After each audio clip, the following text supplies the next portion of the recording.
अभी तक तो मैं अत्यंत आनंद में था, पर अब मन को पीड़ा है कि आने से दर्शन मिला, कथा मिली, पर कई बार ये प्रसिद्धि विस्मयी हो जाती है।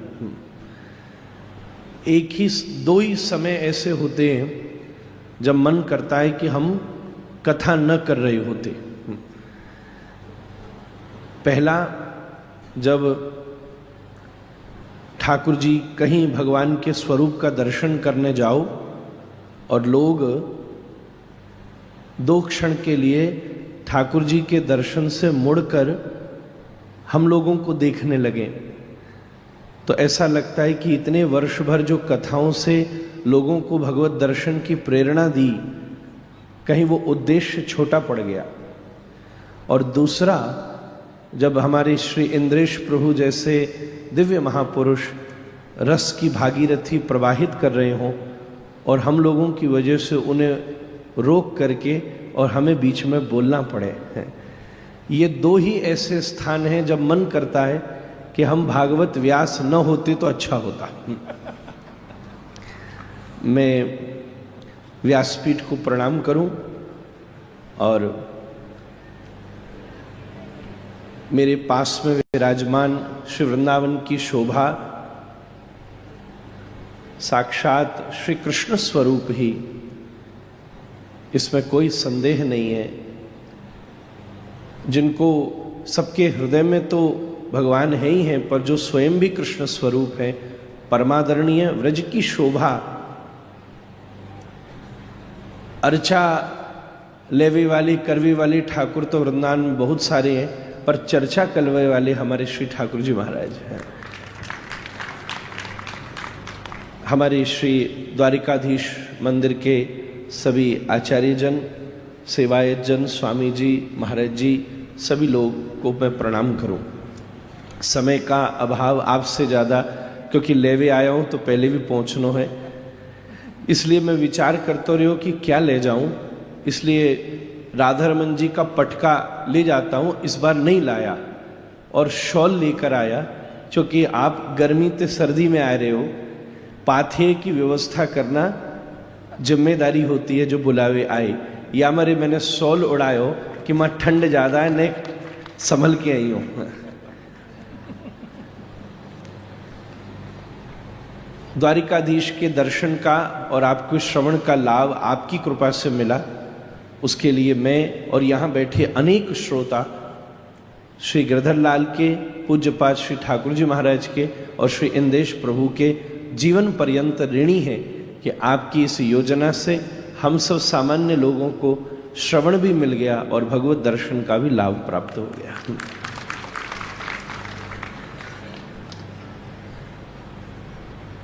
हम लोग राधा रमण जी की सेवा करते हैं, पर एक चीज में आप हमसे आगे हो कि हमारो ठाकुर बैठैया है, तुम्हारो ठाकुर घुमैया है। हमारा लालत तो बैठैया है, वो तो नेक बस बाहर ते भीतर ही करे, कहू कहू वो भी गर्मी माऊ थोड़े देना, नहीं तो भीतर ही बैठो रहे कुंज माऊ, कहू ने घुसे भी ना देवे और बाहर भी ना निकलन देवे।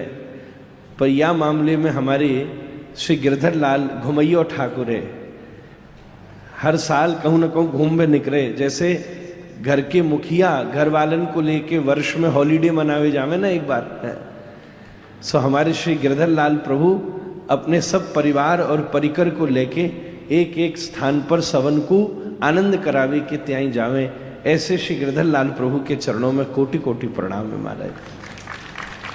आप ऐसी प्रार्थना करो हमें भी घुमौआ ठाकुर मिले कबू तो आनंद होवे महाराज। दूसरी चीज, एक हृदय में मेरी बात बहुत मुझे उल्लसित करती है, आनंदित करती है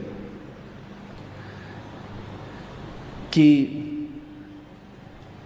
क्योंकि मैंने उसका स्पंदन जीवन में अनुभव किया है और उस पर आपके सौभाग्य के लिए पूरे ब्रह्मांड को लुटाया जा सकता है और मैं उसकी अनुभूति कर रहा हूं, बचपन से करता आया हूं।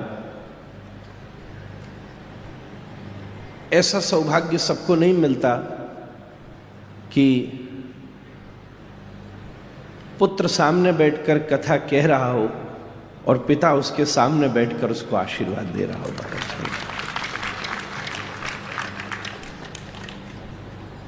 ऐसा सौभाग्य किसी किसी को ही मिला है। सच कहूं तो सबसे पहला यह सौभाग्य सुखदेव जी को ही मिला है। इसलिए श्री इंद्रेश प्रभु की कथा में ये अनुभूति, जहां सामने वो सुखदेव स्वरूप बैठे हैं और श्री ठाकुर जी महाराज व्यास स्वरूप साक्षात सामने विराजमान है, आप दोनों की यहां उपस्थिति से हम जैसे लाखों परीक्षित का उद्धार पक्का है महाराज। नहीं तो शायद हम चूक जाते। पर ये भावना, मैं बैठा था जब सामने और आप पास विराजे थे, तो इतनी देर से मैं तो इसी मिश्री का आनंद ले रहा था कि गंगा के तट पर तो ये भाव बना था, पर द्वारिकाधीश ने गोमती के तट पर भी यही भाव कर दिया कि सुखदेव जी सामने विराजे और व्यास स्वरूप पाश में विराजमान सामने है। इस मामले में तो आपका भाग्य हमसे भी आगे निकल गया। इस झांकी को देखकर मैं अपने बाल्यकाल का स्मरण करता हूँ, जहाँ मेरे पूज्य पिताजी, पूज्य दादा गुरुजी, मेरे सब घर के बड़े ऐसे ही मेरा उत्साहवर्धन, मुझे आशीर्वाद देते थे। बल्कि सही बात तो ये है कि कई बार ऐसा होता है ना कि देखने में तो ये हम लोग महाराज जी आपसे नीचे बैठे हैं, पर वास्तव में आपके ऊपर ही बैठे हैं। ये धारा यूं ही प्रवाहित हो रही है। चैतन्य चरितामृत का प्रसंग कहता है कि कई बार नाव में कोई व्यक्ति जा रहा हो समुद्र के ऊपर, तो वो नाव पर बैठा व्यक्ति समुद्र के जल को पी नहीं सकता, पर बादल उसी समुद्र के जल को खींच करके जब ऊपर से बरसाते, तब वही जल नाव पर बैठे व्यक्ति बड़े प्रेम से पी सकते हैं। यहाँ देखकर यही भावना होती है। पूज्य महाराज जी भागवत के महासमुद्र की तरह सामने बैठे हैं, आप व्यासपीठ पर नाव की तरह बैठे हो। श्रीनाथ जी मेघ की तरह, काले मेघ की तरह रस से भरे बैठे और आपके ऊपर उस दिव्य रस की वर्षा कर रहे हैं, जैसे आप भी कर रहे हो और हम सब लोगों को भी करा रहे हैं। ये सब अनुभूतियां मात्र हैं। भागवत जी की कथा और ये सब तो आप सुन रहे हैं, ये सब अनुभूति मात्र हैं। निश्चित रूप से जब पूज्य श्री ठाकुर जी महाराज मुझे अपना पुत्रवत कहते तो मेरे हृदय की कोई इससे ऊंची आनंद की बात नहीं होती, क्योंकि मैं अपने, ये तो मेरा परिवार है और इस परिवार के दोनों उत्सवों में मैं सम्मिलित रहता हूँ। पूज्य बड़े महाराज जी ठाकुर जी महाराज गुरुदेव का उत्सव करते हैं, इंद्रेश जी महाराज गोपाल का उत्सव करते हैं। वर्ष में ये दो उत्सव इस घर के हैं और मेरा प्रयास होता है कि मैं दोनों में एक बार प्रणाम कराऊं। आपने पुत्रवत कहकर मेरे हृदय को सदा तरंगित किया है। मेरे पास कुछ बड़ों की ही कमी है, लोगों की कमी नहीं है। आप जैसे जब बड़े घर में आशीर्वाद देते हैं तो घर का संवर्धन होता है, बल मिलता है, बुद्धि मिलती है। इस पूरी कथा का यही आकर्षण है। कथाएं द्वारिका में हर कण कण चलती है, यहाँ का रोम रोम कथा है। यहाँ कथा होती है ये अलग बात है, यहीं की कथा है जो सब ब्रह्मांड में हो रही है, पर आप दोनों का प्रत्यक्ष पूज्य माँ सामने बैठी हैं। ये सौभाग्य तो मुझे मिलता रहता है, पर पूज्य श्री ठाकुर जी महाराज सामने बैठे, ये हम सबके जीवन का परम सौभाग्य है। आपका ये परम सौभाग्य है। इससे बड़ा और क्या किया जा सकता है? कोई पुत्र किसी बड़े भारी साधन से बहुत बड़ी व्यवस्था लेकर के आवे और उस व्यवस्था से अपने पिता की सेवा करे, यही उसके पुत्र धर्म का पूर्ण निर्वाह है। जिस कथा की प्राप्ति आपको पूज्य ठाकुर जी महाराज से हुई है और आप यहाँ बैठकर उसी कथा से उनके चित्त का अभिसिंचन कर रहे हैं, इससे बड़ा सौभाग्य एक पुत्र के जीवन में दूसरा नहीं हो सकता। ऐसे सौभाग्य के लिए मैं आप दोनों के पावन शरणों में बारंबार प्रणाम करूं। ये द्वारिका अति श्रेष्ठ है। यहाँ प्रवेश मात्र करना, यहाँ प्रवेश करते ही व्यक्ति मुक्त हो जावे। सही बात तो ये है, जहां से द्वार मिल जाए वही द्वारिका है। व्यक्ति कहीं से निकल नहीं सकता जब तक उसे द्वार नहीं मिलता। हमें पता नहीं चला कि हम किस प्रकार इस संसार में प्रवेश कर गए और अनंत काल से पुनरपि जननम पुनरपि मरणम की क्रिया में सतत घूम रहे हैं, क्योंकि बहुत बार ढूंढने के बाद भी दरवाजा नहीं मिल रहा, द्वार नहीं मिल रहा। अगर द्वार मिल गया होता तो बहुत आसानी होती, बहुत आसानी होती। कई बार ऐसे स्थान होते हैं ना, वहां आप चले जाओ और निकासी का दरवाजा नहीं मिले तो बड़ी मुश्किल हो जाती है। एग्जिट डोर कौन सा? अभी मैं यहां आ रहा था जब हवाई जहाज से अहमदाबाद उतरा, प्रभु जी, ऐसा हवाई जहाजों में कई बार होता है, मैंने ऐसा अनुभव किया। महाराज जी एरोप्लेन में बैठिए तो आगे भी दरवाजा है, पीछे भी दरवाजा है, बीच में भी दरवाजे हैं। दरवाजे तो बहुत सारे हैं, अब सुसरा पता नहीं चलता कि खुलेगा कौन सा। एक जगह मुझे बड़ी जल्दी, तो मैं हवाई जहाज में जाके बैठा और सामान्यतः ऐसा होता है कि सामने वाला दरवाजा खुलता है, तो 2-4 लोगों से प्रार्थना करके एक्स्ट्रा सीट का पैसा देके जुगाड़ करके फ्रंट पर बैठा कि दरवाजा खुलते ही निकल जाऊंगा। पर सुसरा ऐसा भयो कि सामने वाला दरवाजा खुलो ही ना है। उनने कही सब पीछे से जाएंगे, कोई एरर आ गया, अब बैठे रहो वहां, अब और घंटा लग गया ज्यादा है निकरवी में, और सामान इधर उधर, बड़ो झंझट है। क्यों? दूसरी दुविधा हो जाती है कि तुम बैठे आगे हो, सामान पीछे हो। इसलिए दरवाजा कौन सा खुलेगा जब तक ये ना पता चले तब तक व्यक्ति उस यात्रा से निवृत्त नहीं हो सकता। ये संपूर्ण जीवन की यात्रा का प्रवाह चले जा रहा है, अनंत जन्म जन्मांतरों से प्रवाहित हो रहा है। मुझे ऐसा लगता है कि ये द्वारिका श्री कृष्ण के द्वारा दिया गया संसार को द्वार है, जिस द्वार में प्रवेश करके इस संसार से निवृत्त होकर श्री कृष्ण की शरणागति प्राप्त की जा सकती है। जिस द्वार से या तो आप जाकर के उन तक पहुंच सकते हो या वो प्रवेश करके आप तक पहुंच सकते हैं। ऐसी ही मंगलमयी द्वारिका नगरी का ये श्रेष्ठतम स्वरूप है। और नवदा भक्ति का ये मधुर प्रसंग जो यहाँ आपने भागवत जी का मूल पकड़ लिया, भक्ति ही शक्ति। महाराज जी जानते हैं भागवत जी के विनियोग में ही लिखा है, इस संपूर्ण भागवत की शक्ति ही भक्ति है। और वो भक्ति का विशुद्ध स्वरूप नवदा भक्ति के रूप में यहाँ विराजमान है। पर भक्ति के भी 2 प्रबंध हैं। भक्ति रसामृत सिंधु में आचार्य चरण वर्णन करते हैं।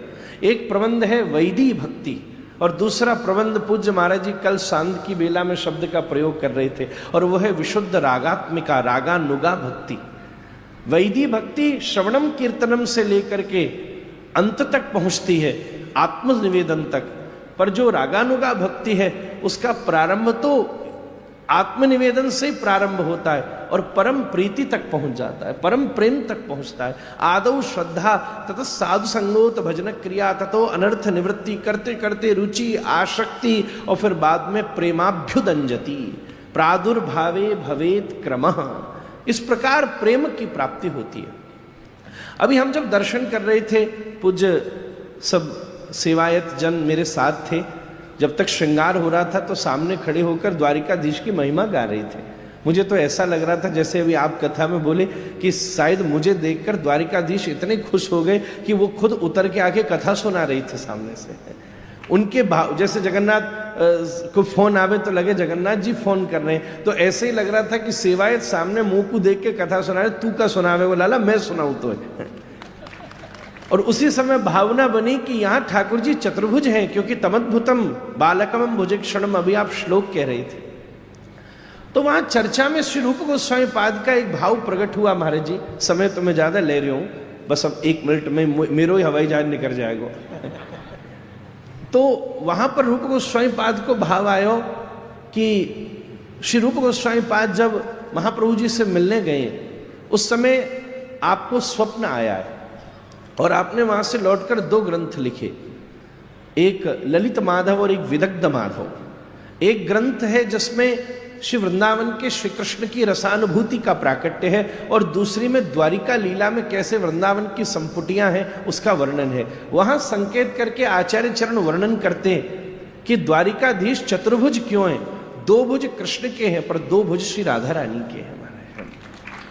ये ऊपर वाले जो 2 हाथ हैं क्योंकि प्रिया जी गोपनशीला है, ठाकुर जी ने हृदय में विराजमान कर रखा है, इसलिए जो ऊपर वाले 2 हाथ हैं ये साक्षात श्री प्रिया जी के ही हैं। ये चतुर्भुज रूप में श्री राधा श्याम युगल स्वरूप वहीं पर विराजमान है। यही भावना तद्वत प्रतीत होती है, क्योंकि द्वारिका में बैठे श्री कृष्ण सतत प्रिया जी की स्मृति करते हैं, स्मरण करते हैं।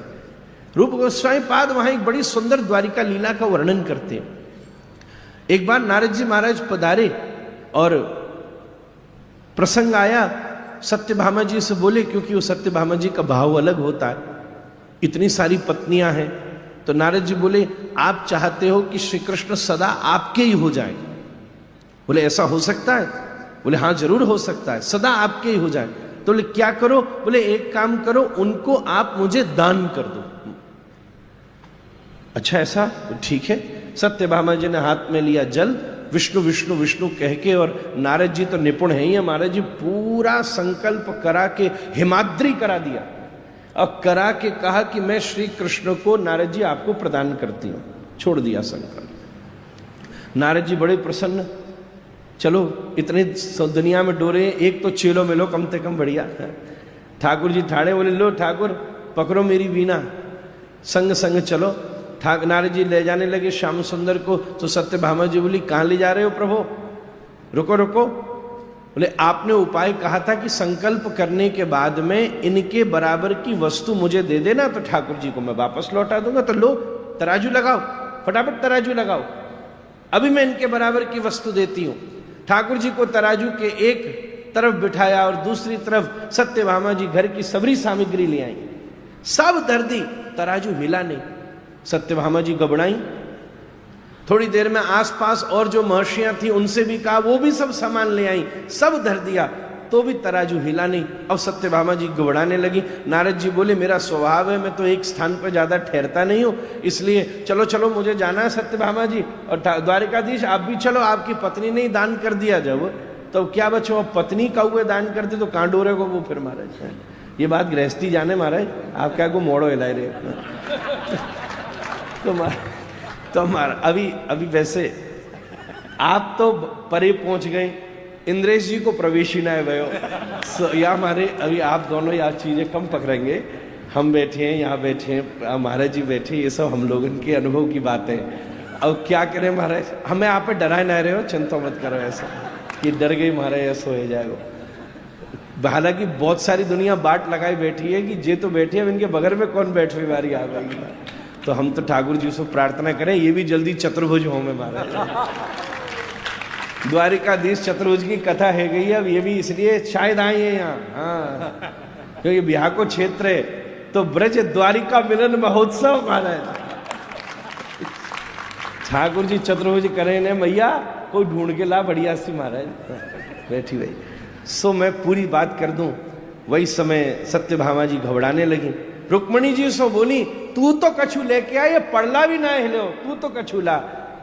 सब रुक्मणी जी पधार के बोली ये सब सामान हटाओ, तराजू ते सब हटाओ, और अपने आंगन को तुलसी को दल लेकर के आई। सोने की बढ़िया सुंदर सलाई लीनी और अष्टगंध में डुबो करके वह सलाई से वह तुलसी दल के ऊपर लिखो श्री राधे, और लिख के जैसे ही तराजू पर धरो ओ पड़ला गयो नीचे और ठाकुर जी गए ऊपर। ऐसे श्री प्रिया जी के नाम की महिमा द्वारिका की लीला में श्री कृष्ण को सदा तरंगित करती है, सदा प्रसन्न करती है। ऐसे जब आप महाराज जी हम सब लोग ब्रजवासी जब आते हैं तो ठाकुर जी प्रसन्न हो जावे कि हमारे जननी जन्मभूमिश्च स्वर्गादपि गरीयसी, हमारी जन्मभूमि को कोई आयो है। ठाकुर जी परम प्रसन्न हो में, तरंगित हो में। चारों स्थान आपने चुने, मैं तो कहूँ ठाकुर जी कृपा करें चारों ही स्थानन पे उत्सव होवे, चाहे वर्ष बदलतो रहे, जो गोवर्धन नाथ जी की कृपा हो। मेरा परम सौभाग्य है कि यहाँ उपस्थित रहकर आपको प्रणाम करने को अवसर बने हुए। आगे सो मेरी प्रार्थना है कि मैं आगे सो जब भी आऊँ कथा से पहले पहुँच जाऊँ तो आप बोलवे की आज्ञा करियो तो ही मैं आ सकूँ दोबारा, या के बाद में जब कभी मैं दोबारा उत्सव में पहुँचूँ तो ऐसो जुलम मोते मत कराइयो महाराज। बीच में बैठो हूँ, आपकी अब व्यासपीठ की आज्ञा है तो माननी पड़ेगी। या हमारी मैं प्रार्थना करके निवेदन अपनो वाणी विश्राम कर रही हूँ कि आके अगले बरस अगर मेरो आवो बनेगो ही बनेगो, गोवर्धन नाथ जी कृपा करेंगे तो वामे अगर मैं कथा ते पूर्व आई जाऊँ तो आप आज्ञा करियो, और अगर बात तक बैठो रहूँ तो आज्ञा करियो। ये बीच वाला जुलम मोते मत करियो हमारे, नहीं तो ऐसी पीड़ा हुए कि हम खाक कथई छो करते। इतने महापुरुष आए, आप भी पधारे, पर ये एकमात्र बदनामी है व्यासपीठ पर बैठने की कि हमारे आवे से आपकी धारा में अवरोध भयो। ऐसो जुलम कौवे नहीं करना चाहिए कभी। ऐसी भावना सो आपके पावन चरणों में, उपस्थित संतवृंदों के चरणों में, हमारे वृंदावन की प्रत्यक्ष सचल ठाकुर जी महाराज के चरणों में प्रणाम पूर्वक, माँ के चरणों में प्रणाम पूर्वक अपनी वाणी की पुष्पांजलि व्यासपीठ को मैं समर्पित करता हूँ। श्री गिरधर लाल प्रभु की। जब एक शब्द आता है मुझे, उसमें हमारे राधा रमण लाल आपको ठाकुर मिलके बैठे, व्यासपीठ पर दोनों बैठे, एक तरफ गिरधर लाल बैठे, एक तरफ राधा रमण लाल बैठे। तो यह देख के मेरो मन क्या गुनगुना रहा था कि मेरो राधा रमण गिरधारी, गिरधारी श्याम बनवारी।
पूज्य महाराज जी को बहुत बहुत प्रणाम। आप महाराज जी इतना संकोच मत करियो कि बीच में बुलवायो। आप ही कह रहे कि ये प्रवाह बीच में अवरोध हुआ। अवरोध नहीं हुआ महाराज जी। यमुना जी वृंदावन से बहती बही जा रही हैं, लेकिन प्रयाग में जब गंगा से मिल जाए तो प्रयागराज के स्नान को महत्व बढ़ जाए। तो ये धारा तो बही रही 7 दिन ते गिरधर स्वरूप में, लेकिन आज आपने आकर के या में अपनो प्रवेश करा करके या कुछ संगम बना दियो। अब जब इनने स्नान किया तो संगम के स्नान को फल मिलो है सबन को। तो आप बिल्कुल ऐसा विचार मत करो कि ये अवरोध। आप अगली कथा में बीच में आए तो बीच में ही बुलवाऊंगा मैं। ये जुलम तो होगा ही। हम पूज्य गुरुदेव भगवान से प्रार्थना करें कि उत्सव की बधाई महाराज जी को अर्पित करें। और महाराज जी आपको भी हम सौल दे के भेज रहे हैं कि आप भी सर्दी में ही जा रहे हो। तो आपकी भी लाल जी खूब रक्षा करें। श्री राधा रमण लाल की, प्यारे गिरधर लाल की, लाला के बाबा की, बाबा के लाला की, लाला बाबा दोनों की, पूछरी के लौठा की। महाराज जी पधारे, आपको खूब खूब शुभकामना और या मंगलमय उत्सव के खूब खूब बधाई। आप अगले उत्सव की अभी घोषणा राज भोग आरती में होगी। आपको मैं मैसेज कर दूंगा महाराज जी अगले उत्सव की कहाँ की पर्ची आई, अब इसे टिकट कराई ली हूँ। खूब आनंद करेंगे। अभी बंधुओं महाराज जी प्रस्थान कर रहे हैं।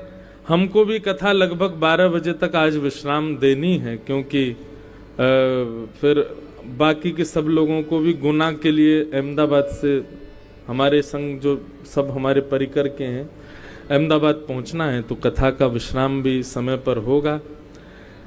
हम लोग श्रीमद् भागवत के अब क्रम को तो पूर्ण हमने क्रम स्पर्श ही नहीं किया, बस भाव रखा था, पर फिर भी मन में भाव है कि भागवत जी का अंतिम श्लोक गा करके कथा को विश्राम देंगे।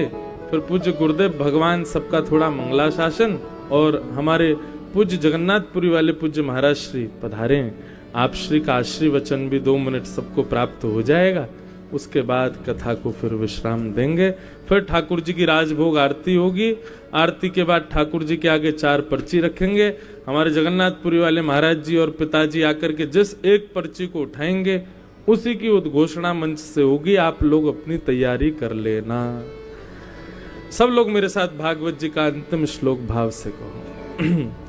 नाम संकीर्तनम यस्य नाम संकीर्तनम यस्य सर्व पाप प्रणाशनो सर्व पाप प्रणाशनो प्रणामो दुख समनः प्रणामो दुख शमनः तम नमामि हरिं परम तं नमामि हरिं परम् नाम संकीर्तनम यस्य नाम संकीर्तनम यस्य सर्व पाप प्रणाशनो सर्व पाप प्रणाशनो प्रणामो दुख समनः प्रणामो दुख शमनः तम नमामि हरिं परम तं नमामि हरिं परम् नाम संकीर्तनम यस्य नाम संकीर्तनम यस्य सर्व पाप प्रणाशनो सर्व पाप प्रणाशनो प्रणामो दुख समनः प्रणामो दुख शमनः तम नमामि हरिं परम। तं नमामि हरिं परम् जिन भगवान का नाम संकीर्तन समस्त प्रकार के जीवन के ताप संतापों से निवृत्त करता है, ऐसे भगवान के परम पावन नाम को हम बारंबार प्रणाम करते हैं, बारंबार प्रणति करते हैं।